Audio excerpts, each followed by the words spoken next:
老子話咧，即係道一講出嚟咧，就已經再唔係道嘅本身咁啊。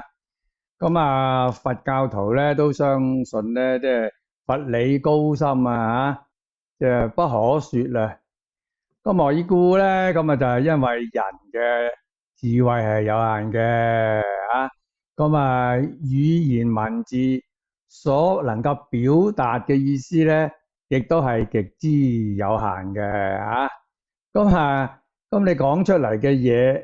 就點樣可以咧係代表呢個你嘅本身咧？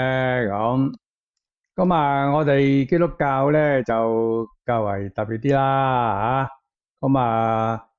傳道人啊、說道人啊即係講道人咧就特別多嘅大家都好有學問揸住本聖經咧你有你講，就我有我講大家咧都認為話咧講嘅都係上帝真正嘅意思眾說就紛紜喎信徒咧就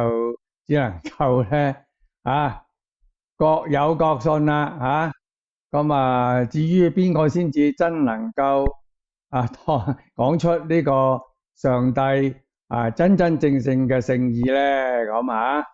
咁我相信真係只有上帝先知道啦。